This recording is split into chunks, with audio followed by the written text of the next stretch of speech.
नमो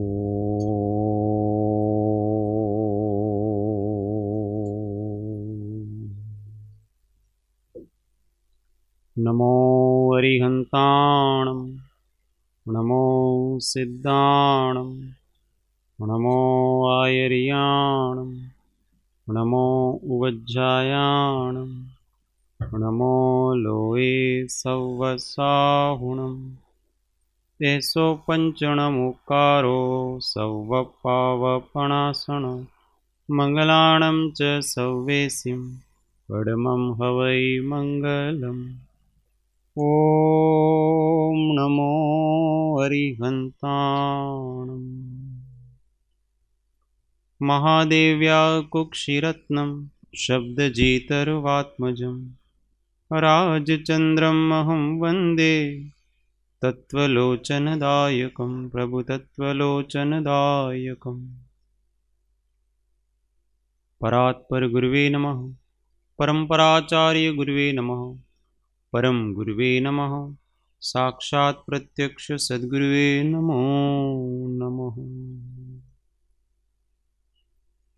अनंत अनंत भाव भेद थी भरेली भली अनंत अनंत नाय निक्षेपे व्याख्यानी छे सकळ जगत गीत कारिणी हारिणी मोह तारिणी भवाब्धि मोक्ष चारिणी प्रमाणी छे उपमा आप्यानी जेने तमारा खवीते व्यर्थ आपवाथी निज मति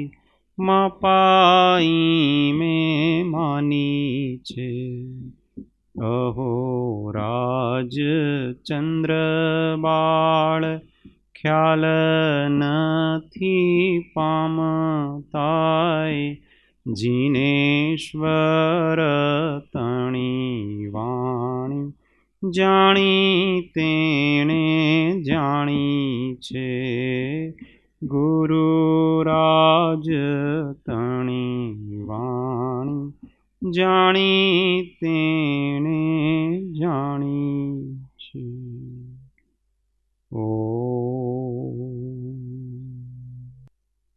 जय सद्गुरुवंदन। जय जय जय सद्गुरु। स्वाध्याय माजे आत्मबोध शतक गाथा 61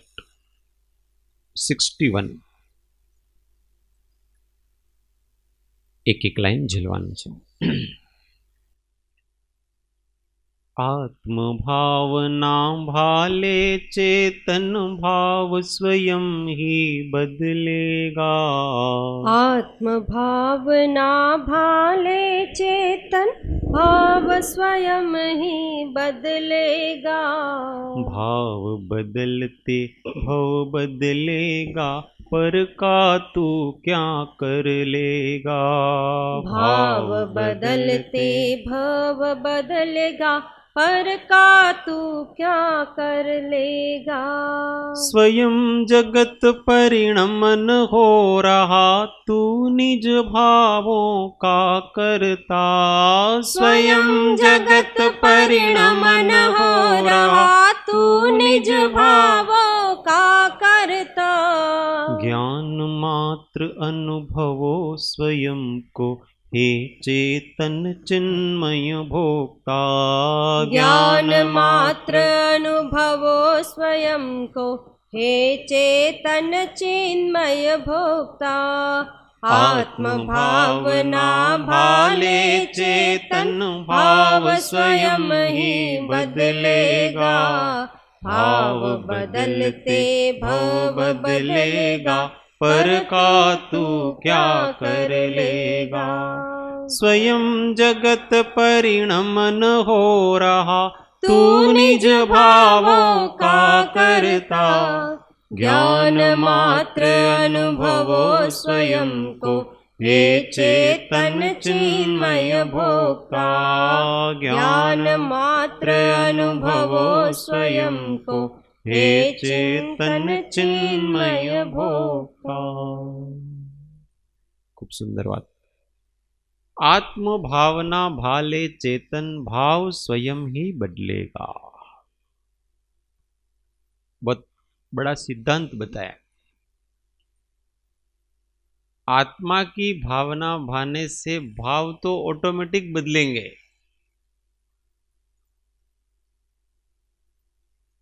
व्यक्ति क्या करता है,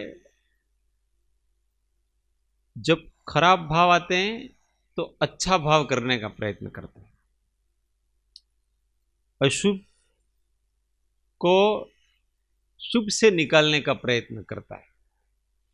पर यहां उसका तरीका दूसरा बताया है कि वो अशुभ से बचने का प्रयत्न कर रहा है कि मेरे को खोटा भाव नहीं आना चाहिए, खोटा भाव नहीं आना, खोटा भाव नहीं आना चाहिए, अच्छा भाव आना चाहिए। तो उस खोटे भाव से बचने के लिए अच्छा भाव करने की जरूरत नहीं है। खोटे भाव से बचने के लिए आपको अपने चैतन्य की ओर लक्ष्य दो, आत्मभाव करो, अपना जो स्वभाव है उसको याद करो, उसका चिंतन करो, तो वो ऑटोमेटिक बुरा भाव है वो तो ऑटोमेटिक अच्छे में बदल जाएगा। इसलिए अशुभ को शुभ नहीं, आत्मभावना करने से शुभ ऑटोमेटिक अपनी भूमिका के अनुसार आ जाता है। शुभ करना नहीं पड़ता है, होता है। करना क्या है, हमको बुद्धिपूर्वक पुरुषार्थ क्या करना है, आत्म भावना का पुरुषार्थ करना। मैं कौन हूं। खराब भाव चल रहे हैं और उस समय भी अगर स्वरूप की ओर दृष्टि जाती है, कभी अपने संक्लेश परिणाम होते कि नहीं होते, तो उस समय भी अगर स्वरूप की तरफ दृष्टि गई तो वो ऑटोमेटिक भाव बदलेगा। या यही कह रहे हैं, आत्म भावना भाले चेतन, भाव स्वयं ही बदलेगा। हाँ, खोटा भाव तो चला जाएगा, अच्छा भाव उस भूमिका के अनुसार जो आना है वो आएगा, उस भूमिका के सहायक। आत्म भावना करने के सहायक जो शुभ भाव होता है वो उस समय ऑटोमेटिक आएगा। पर हमें प्रयत्न उस शुभ भाव को लाने का नहीं करना है, हमें प्रयत्न किसका करना है, अपने स्वरूप के चिंतन करने का प्रयत्न कर। स्वरूप का चिंतन करेंगे तो ऑटोमेटिक सब अच्छा होगा, शुभ भी जाएगा ने अशुभ भी जाएगा। अब ऐसे साधक दो प्रकार से चलता है।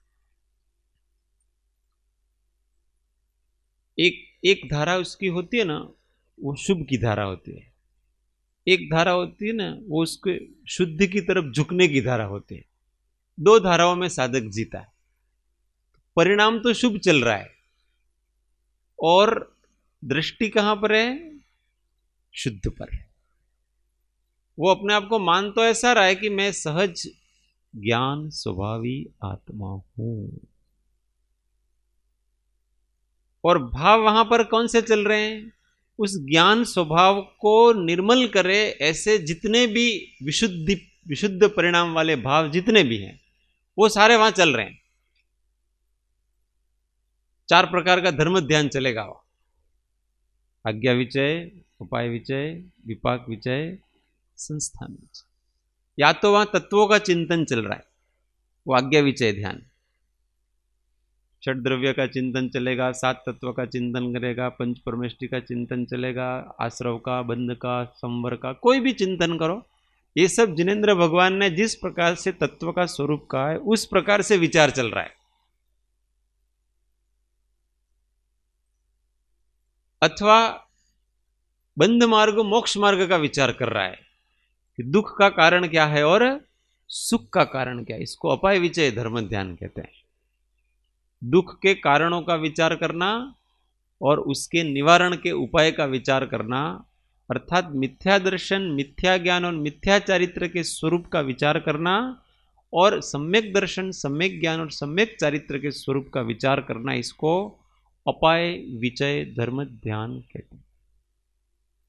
तो या तो वो विचार चलेगा अथवा विपाक विचय चलेगा।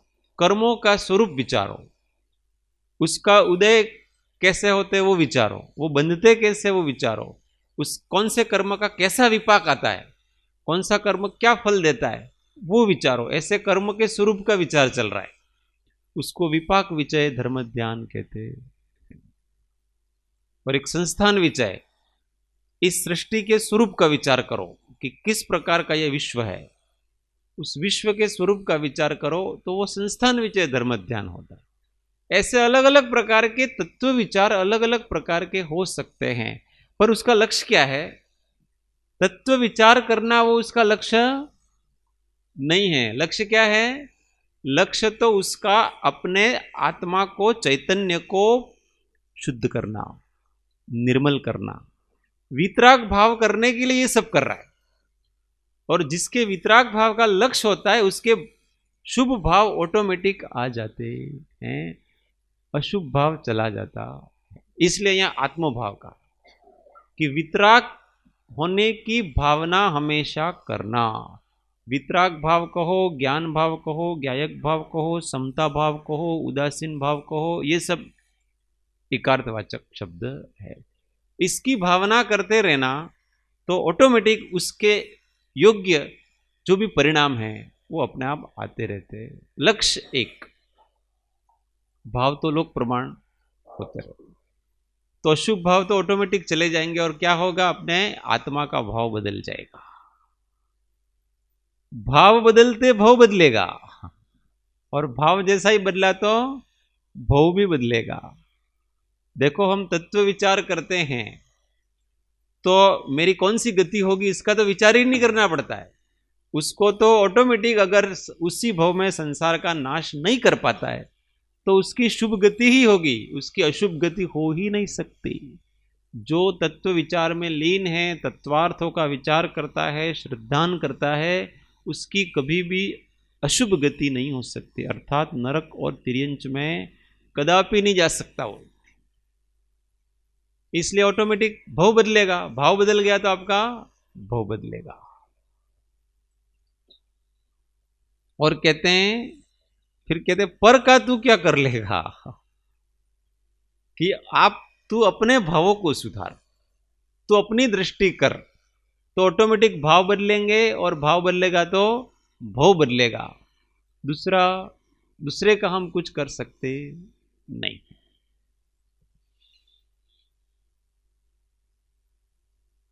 व्यक्ति क्या करता है कि परिस्थिति अच्छी हो तो मेरे भाव सुधरे। ये सब लोग अच्छा व्यवहार करें तो अपना शांति से रह सकें। बाकी इन लोगों के बीच में कैसे रहना अपने शांति से? घर में तो इतना सारा क्लेश है, पति पत्नी के भी मन मिलते नहीं हैं, बच्चों के भी एक दूसरे से मन मिलते नहीं हैं, सब छोड़ छोड़ करके चले गए हैं, कभी फोन भी नहीं करते हैं। ऐसे क्लेश वाला वातावरण है कि ये सब मेरे जब अनुकूल होना, सब मेरे को प्रेम करने लगे, आदर करने लगे, तब जाकर के मेरे भाव अच्छे हो। ऐसा व्यक्ति का सामान्य अभिगम ऐसा होता है, और ऐसा 3 काल में बनने वाला नहीं। क्यों बनने वाला नहीं है? कि आप सामने वाले को कैसे सुधार सकते हो और सामने वाले को कैसे परिणमा सकते हो, वो स्वतंत्र द्रव्य है। उसकी सोच, उसके अपने प्रति के विचार, उसका अपने प्रति का वर्तन, वो सब उसकी योग्यता के आधार पर है। हम तो इसमें कुछ नहीं कर सकते ना। हम तो अपने भावों को सुधार सकते हैं, अर्थात हम क्या कर सकते हैं? समता भाव में रह सकते हैं। ये हमारा काम, और कुछ हम नहीं कर सकते। और महापुरुषों ने इस मार्ग को जी करके दिखाया। गृहस्थ जीवन में भी संत तुकाराम जैसे, उनकी पत्नी और उनकी जरा भी नहीं बनती, वो डांटती रहती, फटकारती रहती, और ये शांति से उसको सहन करता। कितना पॉजिटिव, ये ऐसा बनना पड़ता है कि तुम्हारी कोई गलती नहीं।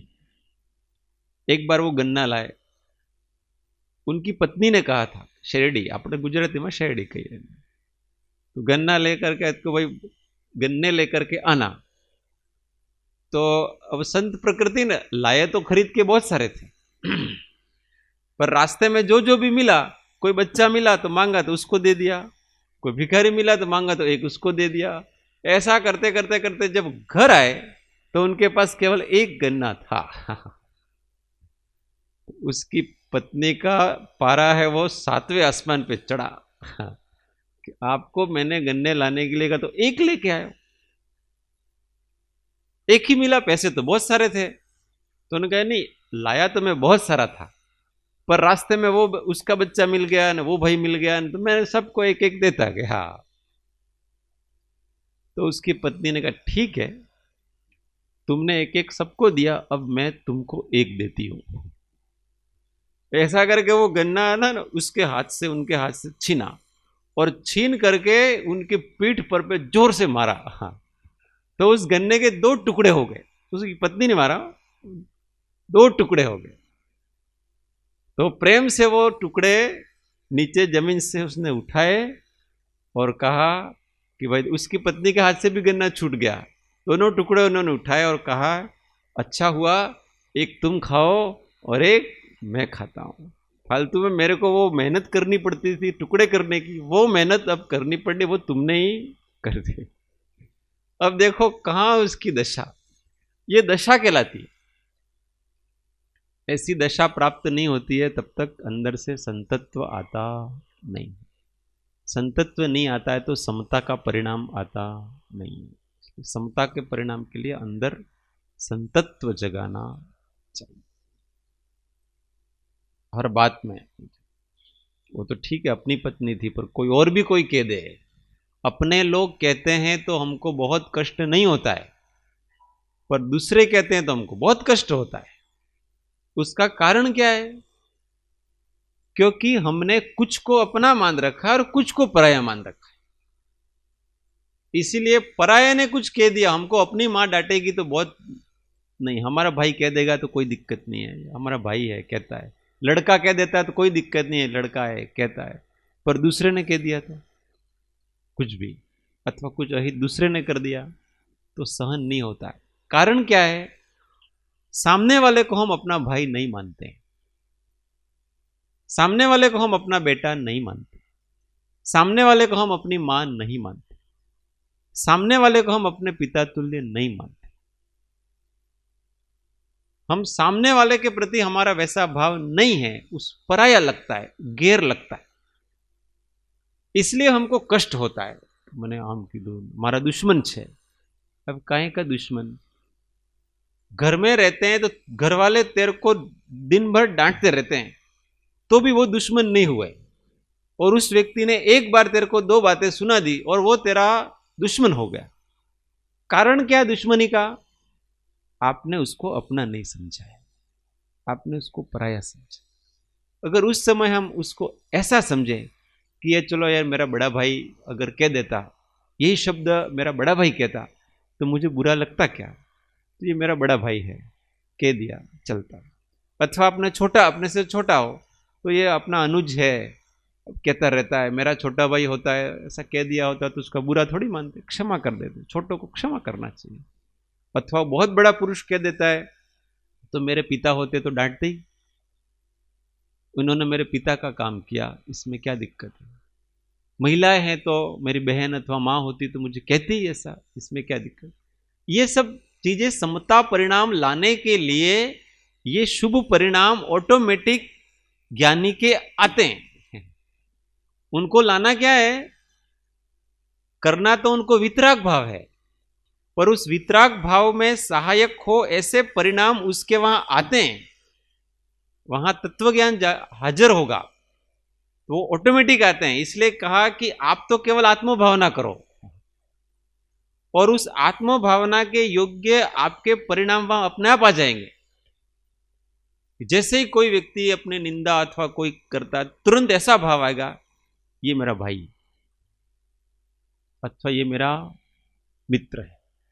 अब उसने लक्ष्य तो क्या किया है कि समता में रहना, ऐसा लक्ष्य किया है, और परिणाम क्या आया उसके, उस समता को बनाए रखे वैसा परिणाम उसकी आत्मा में से स्फुरित हुआ।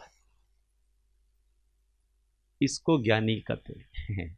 ये ज्ञानी की दशा। ज्ञानी के हमेशा सम्यक परिणाम आएंगे, सम्यक विचार आएंगे, हर चीज में पॉजिटिव विचार आएंगे। नेगेटिव विचार उसके कभी आ सकते नहीं है, क्योंकि उसका लक्ष्य क्या है, उसका लक्ष्य समता में रहना है। अंदर से उसने उसको इस प्रकार से प्रैक्टिस कराई है कि वो हमेशा समता परिणाम को भजता है, वितराग परिणाम को अंदर से भजता है। इसलिए जिस जिस प्रकार से ये व्यक्ति राग और द्वेष से दूर रहे, क्लेश से दूर रहे, ऐसे विचार उसके हर एक प्रसंग में, हर एक घटना में, अच्छी अथवा बुरी में, उसके अंतःकरण से स्फुरित होते हैं, ऑटोमेटिक होते हैं, करने नहीं पड़ते, उसको याद नहीं करना पड़ता है ज्ञानी को कर्म का सिद्धांत। अरे यार मेरे चोरी हो गई, अब इसमें कौन सा सिद्धांत लगेगा, ऐसा याद नहीं करना पड़ता है उसको, ऑटोमेटिक उसको आ जाता है कि जिसका वियोग होना है उसका वियोग होगा। ये स्वयं स्फुरित है। कारण क्या है, मति सम्यक हुई है, इसको सुमति कहते हैं। मिथ्यात्व जिसके चलता है उसकी मति कुमति होती है, इसलिए उसके ज्ञान को कुमति कुश्रुत का है। हाँ। मति ज्ञान, शुद्ध ज्ञान मिथ्या दृष्टियों को नहीं होता है, मिथ्या दृष्टियों को क्या होता है, कुमति कुश्रुत होता है। तो उनकी विचार श्रेणी है वो हमेशा विपरीत दिशा में चलती है। हाँ, इसने मेरे को ऐसे कैसे कह दिया, नहीं कहना चाहिए, ऐसा विचार चलता उसको, तुरंत उसकी प्रतिक्रिया वो नेगेटिव तरफ चलेगी। और तत्वज्ञानी की, ज्ञानी की, हम तुरंत उसकी प्रतिक्रिया पॉजिटिव की तरफ चलेगी। कोई बात नहीं, मेरा उदय है, उसने कहा, मैंने सुना, बात खत्म। क्यों वो द्रौपदी के चिर की तरह बढ़ाना, ये ज्ञानी की स्फुरना है। इसलिए क्या कि आत्म भावना करो, एक बार अपने ज्ञान स्वभाव वितराग भाव का श्रद्धा कर लो और वो उसी को ध्येय बना लो, तो सारे विचार अच्छे हो जाएंगे, सारी गति अच्छी हो जाएंगी। पर एक बार ये जी वितराग होने का निर्णय तो करे कि मुझे हर परिस्थिति में येन केन प्रकारेण मेरे उपयोग को मोह, राग और द्वेष से मुक्त रखना है, ये मेरे जीवन का लक्ष्य है।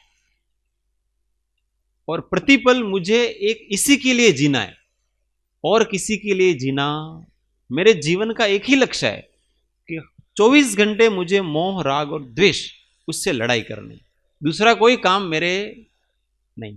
काम एक आत्मार्थ नो बीजो नहीं मन रो। ये गाथाओं का मर्म यहां समझ में आएगा। तो यहां कहते हैं,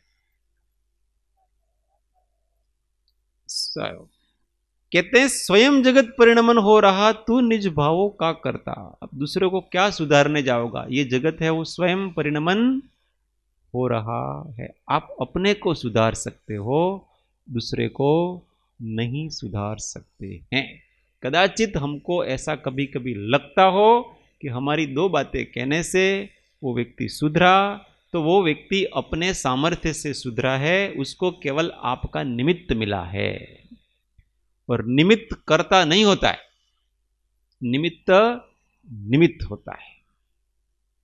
निमित्त को कभी कर्ता लेना नहीं, निमित्त हमेशा निमित्त होता है। कर्ता हमेशा स्वयं द्रव्य होता है। प्रत्येक द्रव्य अपना ही करता है, अपना ही भोगता है। हम किसी का न कर सकते हैं, न ले सकते हैं, न दे सकते हैं। उनका जब परिणमन अच्छा होना हो अथवा बुरा होना हो, उस समय हम निमित्त हो सकते हैं, उसमें कोई दिक्कत। और निमित्त का मतलब इतना ही है कि आप उस समय वैसे वहां थे, बस इतना ही है, और अधिक नहीं है उसका। उपकारी भाव रखो, इसमें क्या दिक्कत है। वो प्रश्न ऐसा करे उपकारी भाव कैसा है, तो उस समय जो निमित्त है, तो भाई आप वहां खड़े थे ना, इसलिए मेरे कंट्रोल में रहा, नहीं तो मैं कंट्रोल में रहता नहीं, तो उपकार हुआ ना, इसमें क्या दिक्कत है। परंतु वो खड़े थे इसलिए वो ऐसा माने सामने वाला को, देखो मैं खड़ा था ना इसलिए वो कंट्रोल में रहा, ये मिथ्यात्व है। इसका नाम मिथ्यात्व कहलाता। वो सब मूल्य निकालने, आपको उपकार तो अपने को वेदन करना है ना। मैं क्यों सामने वाला को, देखो मैंने उनके लिए इतना किया, जीवन में इतना ज्ञान दिया, वो मेरा उपकार मानता ही नहीं, तो मनवाना थोड़ी हमको उपकार। वो तो ऑटोमेटिक उसके जीवन में कुछ परिवर्तन होगा तो वो मानेगा, नहीं मानेगा तो मैंने तो उसके ऊपर कोई उपकार किया ही नहीं है। ज्ञानी क्या समझता है कि मैंने आज तक किसी जीव के ऊपर कोई उपकार नहीं किया है। क्यों? क्योंकि मैं किसी के ऊपर न तो कोई उपकार कर सकता हूं न अपकार कर सकता हूं। मैं तो अपना स्वयं ही शुभ अशुभ शुद्ध भावों में परिणमन कर सकता हूं, इसके अतिरिक्त मैं कुछ नहीं कर सकता। ऐसी दृढ़ श्रद्धा ज्ञानी की त्रिकाल में होती है। और ऐसी दृढ़ श्रद्धा नहीं है तो समझना चाहिए कि वो अभी तक ज्ञान प्राप्त प्रबुद्ध प्रतिबुद्ध हुआ नहीं, और स्वयं जगत परिणमन हो रहा। अपना मेरे वैराग से किसी का वैराग जागे तो इसमें मैंने क्या किया बताओ। मैंने तो अपना वैराग संभाला है, मैंने अपना त्याग संभाला है, मैंने अपना संयम संभाला है, मैंने अपने शांत भाव को संभाला है, मैंने अपने विनय भाव को संभाला है। और उसको देख देख करके दूसरा सुधरे जिसकी योग्यता है, तो इसमें हमारा क्या, हमने तो कुछ नहीं किया ना उसका। ये ज्ञानी की दृष्टियां होती। इसलिए हमेशा कभी भी पर के कर्ता का अभिमान करना होता है। साधक को अन्य जगह तो नहीं होता है, परंतु साधक को सेवा के कार्यों में होता है, वहां उसको सावधान रहना। सेवा का कार्य हो और अज्ञानपना है तो उसमें कहीं ना कहीं कर्तापना आ जाता है कि हमने वर्षों तक सेवा की, कितने की, वर्षों तक सेवा की, परंतु हमको कोई प्रतिफल मिला नहीं, आज हमको कोई याद भी नहीं करता है। तो ये बात सही है कि जो सेवा करता है उसको याद करना चाहिए, ये दूसरे लोगों का कर्तव्य है, परंतु स्वयं ऐसी भावना नहीं करे कि देखो हमने वर्षों तक इस आश्रम की सेवा करी, साधना केंद्र की सेवा करी, आज हमको कोई याद भी नहीं करता है। अच्छे बुरे समय में कोई हमको,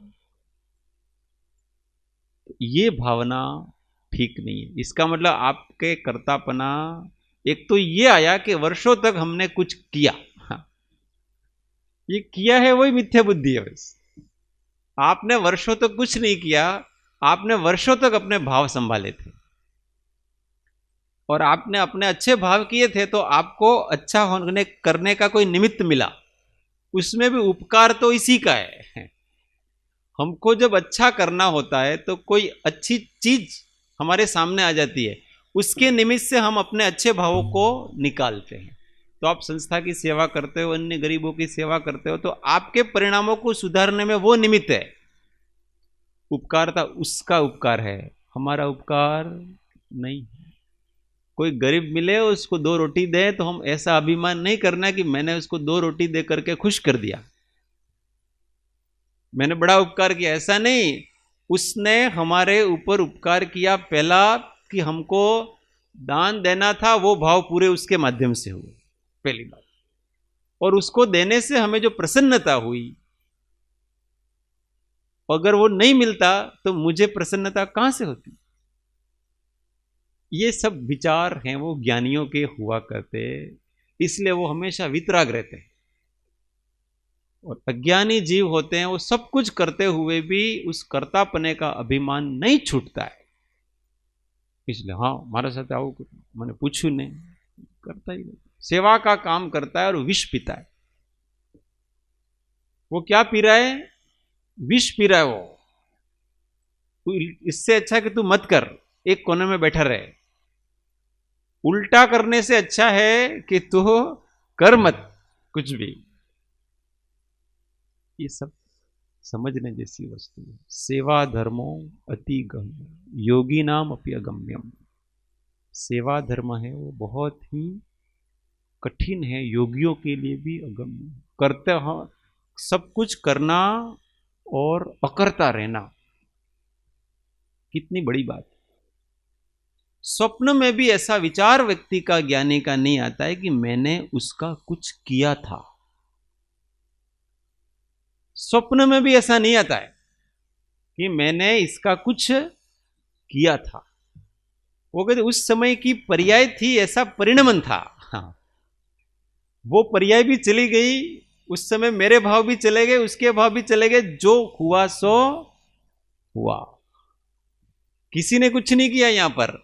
सब द्रव्य जब जिस कार्य का होने का समय आता है तो उसको वैसा भाव पैदा होता है, उसको सामने ऐसा निमित्त मिल जाता है और वो कार्य संपन्न हो जाता है। कोई सब बंधो मत, उससे छूट जाओ, होने के बाद सब छूट गए। छूटने नहीं आता है व्यक्ति को, बंधा रहता है। 15 वर्ष पहले किसी को हमने 10 रुपये दिए होंगे ना, याद रहता है, हाँ भाई ने मैं 10 रुपये आप्या था। तो अभी वो 15 वर्ष पहले की वस्तु से छूटा ही नहीं हो। दान देने के अभिमान से वो छूटा नहीं। कहां से कल्याण हो बताओ? कर्तापना नहीं निकलेगा जब तक, तब तक कितना भी अच्छे भाव कर लो आप, अच्छी गति कदाचित मिलेगी और वापस विषय भोगों को भोग करके वापस एक इंद्रिय दो इंद्रिय ने वापस वो नरक निगोद में जाने का चालू हो जाए। ऐसा ही है वस्तु का स्वरूप। ज्ञान मात्र अनुभवो स्वयं को, हे चेतन चिन्मय भोक्ता। को कहते हैं कि तुम ज्ञान मात्र अनुभव करो। ये बहुत आगे की स्टेज है।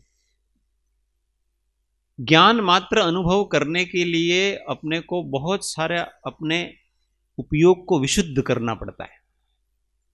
इसके लिए जो अभी कहा ना स्टेज है, केवल मैं ज्ञाता हूं, ऐसा करने से ज्ञान मात्र की अनुभूति नहीं होती है। वो अनुभूति आत्मविशुद्धि से होती है और उसकी प्रक्रिया है। उसमें सबसे पहले 4 भावनाएं लानी पड़ती है, ताकि राग द्वेष बाहर के लोगों से नहीं हो। बाहर के लोगों से राग द्वेष से बचने के लिए मैत्री, गुण प्रमोद, करुणा और मध्यस्थ भाव, इन 4 भावों की जरूरत सबसे पहले। तो आप बाहर की परिस्थितियों से वितराग रह सकते हैं, ज्ञाता रह सकते हैं, नहीं तो नहीं रह सकते। फिर जीवन में 5 व्रत लाने पड़ते हैं: अहिंसा, सत्य, अचौर्य, ब्रह्मचर्य और अपरिग्रह। ये लाना पड़ता है जीवन में।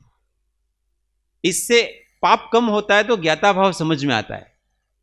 ज्ञाता भाव, जब तक पाप बहुल होते हैं ना तो ज्ञाता भाव समझ में ही नहीं आता है व्यक्ति को, परिणाम अशुद्ध है उसके।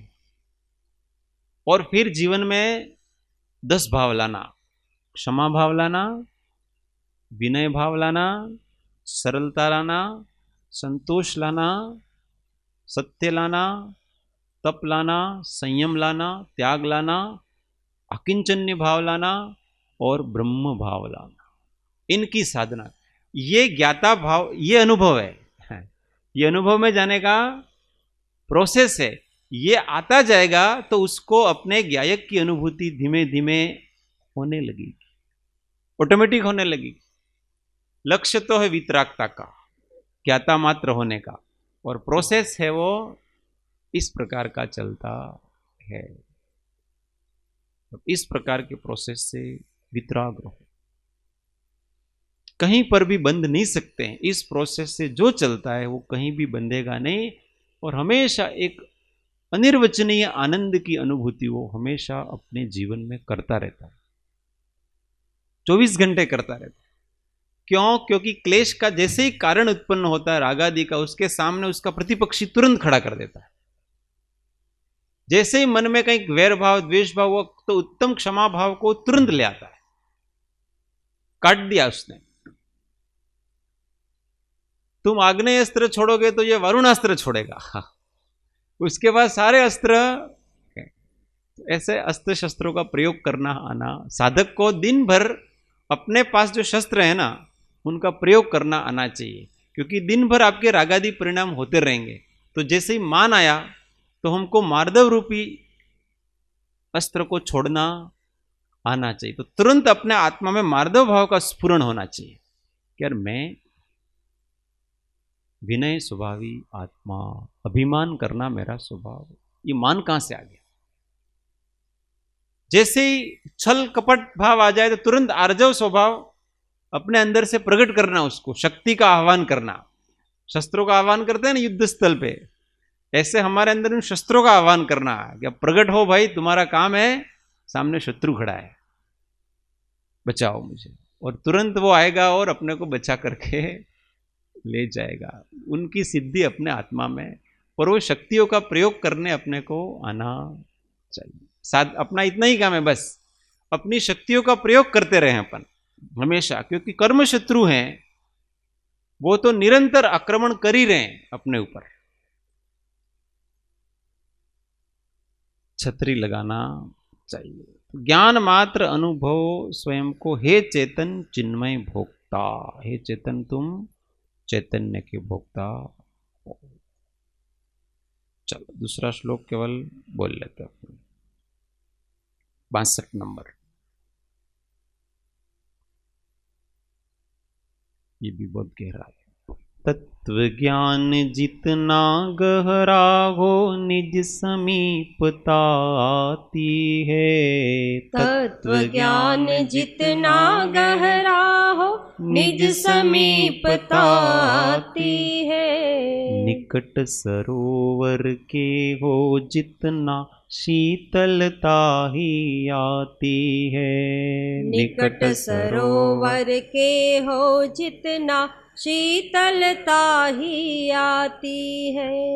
आत्म तत्व का आश्रय लेकर ज्ञान करे तो सम्यक हो।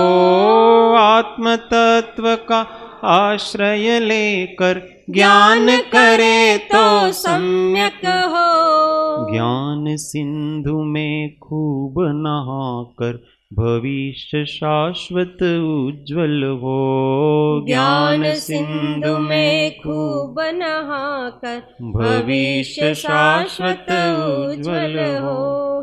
तत्व ज्ञान जितना गहरा हो निज समीपता आती है। निकट सरोवर के हो जितना शीतलता ही आती है। आत्म तत्व का आश्रय लेकर ज्ञान करे तो सम्यक हो। ज्ञान सिंधु में खूब नहाकर भविष्य शाश्वत उज्ज्वल हो। ज्ञान सिंधु में खूब नहाकर भविष्य शाश्वत उज्ज्वल हो। तत्व ज्ञान जितना गहरा हो निज समीपता आती है। ये सब सदैव सूक्ष्म बोधनो अभिलाषी, ये कह रहे हैं आप कि जितना अपना बोध ज्ञान गहरा होगा, विशाल बुद्धि जिसको कहा, तत्व ज्ञान गहरा का मतलब क्या है? तत्व का अर्थ होता है भाव। तो पदार्थ के स्वरूप को पकड़ने की, भाव भावसन करने की जितनी क्षमता, योग्यता गहरी होती है, उतना ही अनुभूति गहरी होती है। सामान्य रूप से व्यक्ति उथला उथला रहता है, उसको जो जैसा है वो भासित नहीं होता है, पर यहां वो सूक्ष्म प्रज्ञा छेनी लगाता है, भेद ज्ञान। तो प्रत्येक वस्तु जैसी है वैसी उसको ज्ञान में आ जाती है। पुद्गल भाव हो, पौद्गलिक रूप से ज्ञान में आ जाते हैं, और उसको हर एक वस्तु का कार्य कारण जो चीज होती है ना, संबंध, वो तुरंत पता चल जाता है उसको।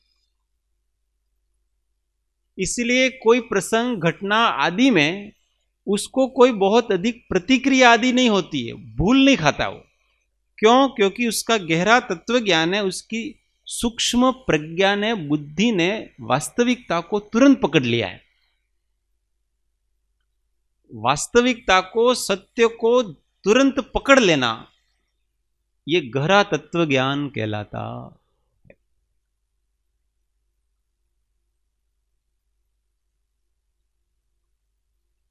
दृष्टांत, कोई दृष्टांत दो इसको। पकड़ना कैसा गहरे? एक बार किसी व्यक्ति के ऊपर 8 जनों ने मिल करके अटैक किया। 8 जनों ने मिल करके उसके ऊपर आक्रमण किया।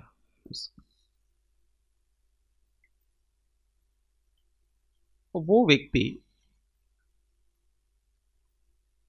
प्रतिकार करने में सक्षम है, असक्षम नहीं है। प्रतिकार करने में वो व्यक्ति सक्षम है, उन 8 जनों को भी वो पीट सकता है। पर उसके जैसे ही 8 जनों ने उसके ऊपर अटैक किया, उसके अंदर ऐसी स्फुरणा जागी है, अगर मैं प्रतिकार करूंगा तो ये लड़ाई बढ़ेगी। उसने क्या किया कि उनसे माफी मांगी। उसकी गलती नहीं थी, उसकी गलती थी नहीं। उन लोगों से कहा कि भाई देखो, तुम मुझे मारने आए हो, ठीक है, आप मार सकते हो, परंतु अगर मेरे से गलती होगी तो माफ कर देना। गलती थी नहीं, आगे होकर के आए थे वो व्यक्ति, पर उसके मन में स्फुरणा ऐसी हुई कि मैं यद्यपि सक्षम हूं और इनको पीट भी सकता हूं, परंतु मैं आज इसको पीटूंगा, ये 8 है, कल 16 आएंगे, कल ये 16 होकर के आएंगे, और उनको भी मैं कैसे भी करके कुछ भगा दूं, कुछ कर दूं, तो ये 100 जने मिल करके आएंगे, और ये मेरा बंधन है वो कम नहीं होगा, बढ़ने वाला है। इसलिए उसने क्या किया, उसको तुरंत सूत्र मिल गया कि ये दुष्ट व्यक्ति हैं, उनको केवल एक ही वस्तु से समझा जा सकता है कि उनको उनके अभिमान जो 7वें आसमान पर है ना, उसका थोड़ा पोषण हो तो ये ठीक हो। इसलिए पागल व्यक्ति को हाथ जोड़ करके भी कहते हैं कि भाई तू मेरा बाप है, मेरी गलती हो गई, तेरी कोई गलती नहीं है, अब तो तू शांत हो। हाँ हाँ हाँ, તમે સાચું કહો છો, મારી ये थोड़ी गलती से। जब आप अपनी गलती स्वीकार करते हो तो वो सामने वाला भी स्वीकार करता है, अब तो ना तुम्हारी नहीं, हमें थोड़ी मारी पर जब हम स्वीकार नहीं करते हैं तब तक वो सामने वाला भी स्वीकार, क्यों? क्योंकि उसका अभिमान भी चढ़ा हुआ है। तो किस समय क्या करना वो सूक्ष्म बुद्धि पकड़ लेती है ज्ञानी की। पद्म पुराण में उदाहरण आता है, रावण ने बाली के पास में उसका दूध भेजा कि तुम मुझे नमस्कार करो क्योंकि तुम्हारे पिता का राज मैंने दिया है, आकर के नमस्कार करो और तुम्हारी बहन की शादी मेरे से कराओ। रावण का काम शादियां करना ही था, विवाह। तो बाली चरम शरीरी, तद्भव मोक्षगामी, अतुल बलशाली, सर्वार सिद्धि से आए हुए, उनके मन में तुरंत विचार, उन्होंने कहा कि हम रावण को नमस्कार तो नहीं करेंगे। क्यों? हम देवशास्त्र गुरु के अतिरिक्त और किसी की अधीनता स्वीकार करते नहीं। उसको जो भी करना है वो करो। फिर रावण के दूत ने कहा तो वो तो लड़ाई करेगा, फिर वो दूत को तो भगा दिया। फिर अब के पता था कि अगर इसको स्त्री मांगता और स्त्री नहीं मिलती है तो ये लड़ाई करने के लिए जरूर आएगा। अपने अभिमान के लिए और स्त्री दो के लिए रावण कुछ भी कर सकता है। तो उन्होंने अपना विचार किया फिर कि अब इस परिस्थिति में मुझे क्या करना।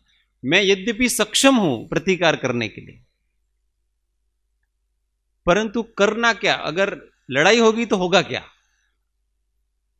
सेनाएं लड़ेगी, अनावश्यक हजारों लाखों सैनिक मरेंगे, और इसका पाप किसके सिर पे चढ़ेगा?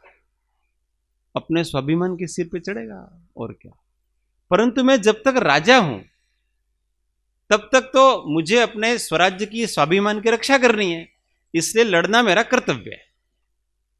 जब तक मैं राजा हूं तब तक मैं ऐसे मुंह नहीं फेर सकता हूं, अहिंसक बन के नहीं बैठ सकता हूं।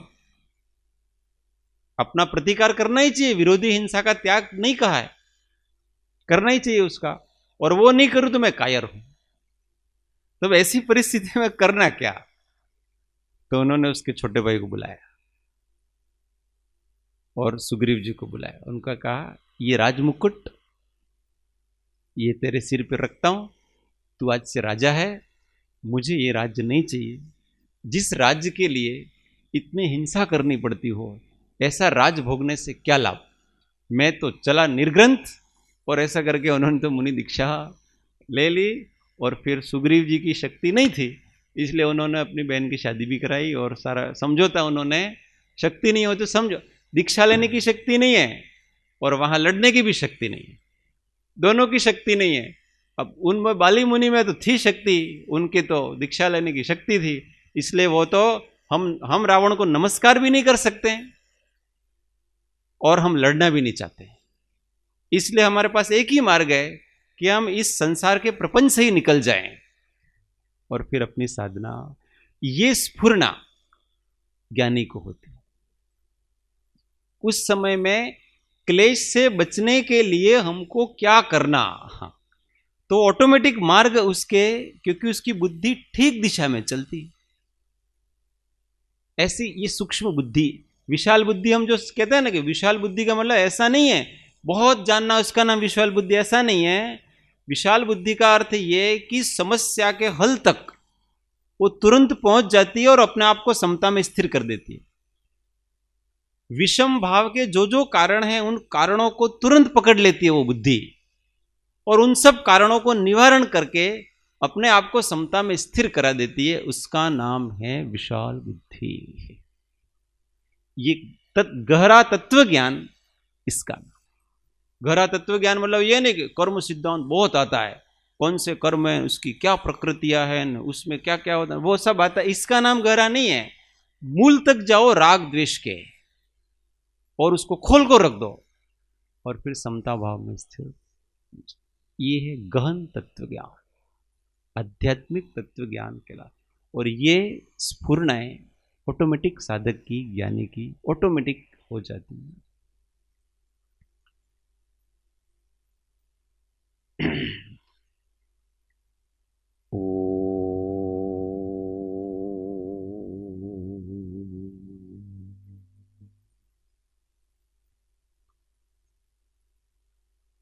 सुखधाम अनंत सुसंत चहि, दिन रात रहे तध्यान महि, पर शांति अनंत सुधामय जे, प्रणमो पद तेवर तेजे। ओ प्रणमो पद तेवर तेजे। सद्गुरु परम कृपाणु त्रिलोकनाथ की जय, सब संतन की जय, आनंद की।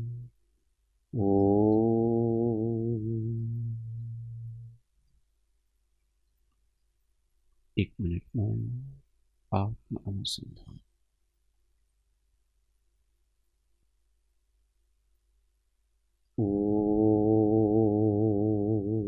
शांति शांति शांति। जय सद्गुरु।